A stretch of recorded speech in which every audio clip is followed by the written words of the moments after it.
A company that is able to generate profits can decide to either reinvest its earnings with the objective of enhancing shareholder value, or alternatively, it can reward its shareholders in the form of dividends.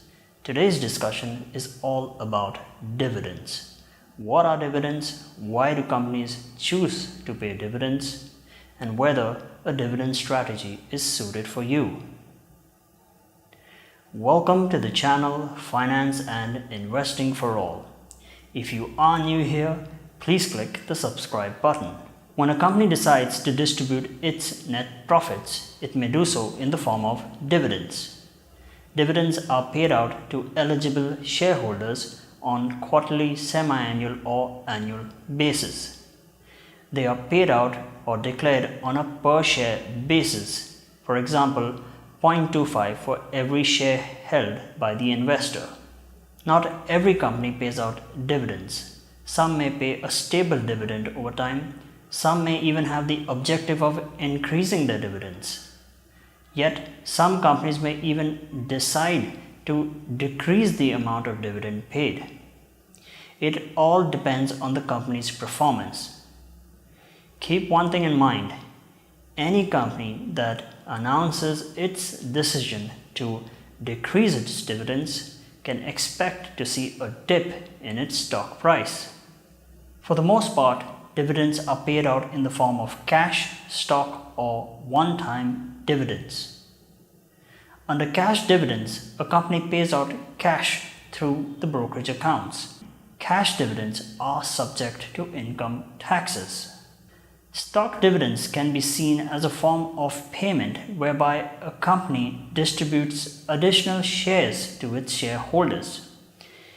It can be seen as a form of rewarding shareholders whereby the company distributes additional shares, however, it decides to retain liquidity within the business. Under cash dividends, an investor's wealth will tend to increase on account of the additional cash flows.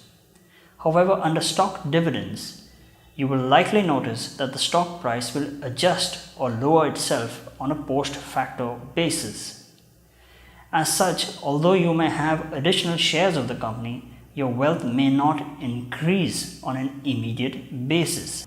On account of the higher number of shares outstanding, a company's EPS can tend to dip on account of the stock dividends. A company who may or may not pay out regular dividends can at times declare a one-time dividend payment.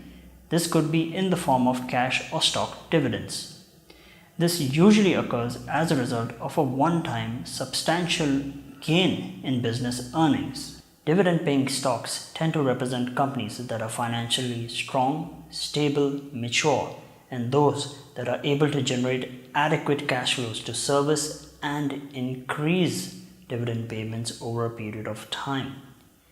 Management feels that they are able to achieve their objectives by retaining a portion of the business earnings, whereas they also are able to reward investors in the form of dividends. Investors prefer dividend-paying stocks because they are able to extract a steady stream of cash flows.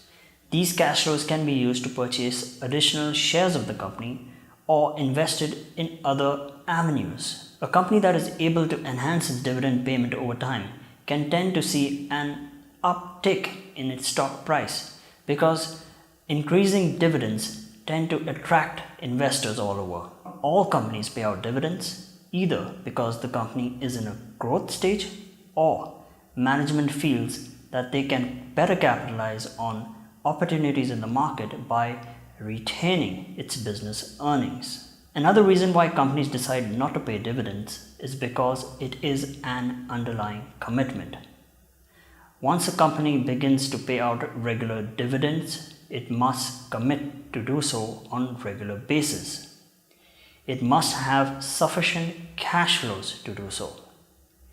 If at any point of time a company decides to withdraw or reduce their dividend paying program, it could have a significant impact on the stock price. So then, to analyze dividend paying stocks, we need to focus our attention on two key ratios: the dividend yield ratio and the dividend payout ratio.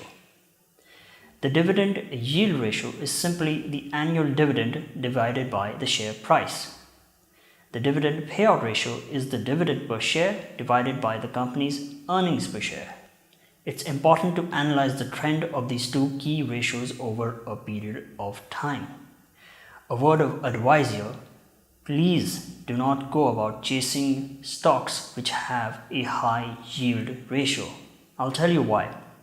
If a company's dividend is stable more or less, yet its yield increases over time, it's likely because the stock price is continuing to dip. You, as an analyst, need to understand why the stock price is taking a hit. On the flip side, if the dividend payout is increasing as against the stock price, you need to ask yourself, does the company have adequate cash flows to pay out future dividends? Now comes the important question: would I recommend dividend stocks? Well, it all depends on the kind of investor that you are. If you are nearing retirement and would like to see a steady stream of cash flows, then by all means, I would recommend a dividend investing strategy. If, however, you are young, aggressive, and are a calculated risk taker, then I wouldn't recommend a dividend investing strategy. I say this because the S&P 500 companies on average have provided yields within the range of 1.5 to 3.25%. Even if you had a sizable investment in stocks, your returns from dividends would be minimal. I keep highlighting this point. Companies who pay out dividends cannot find better use of their cash flows. They use dividends as a means to reward and retain investors within the company.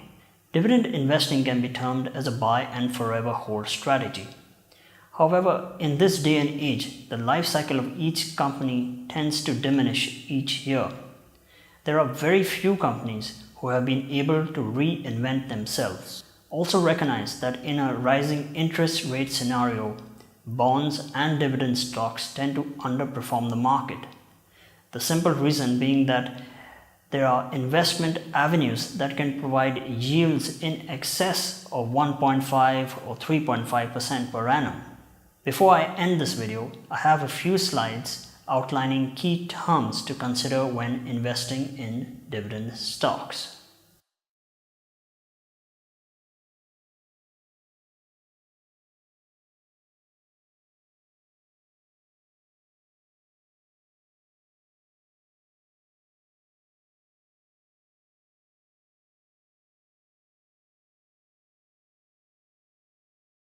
I hope you enjoyed this video. If you are new to this channel, please click the subscribe button. Also comment below and let me know what other topics you would like me to cover. If you would like me to review a particular stock, please do let me know. Till then, see you soon.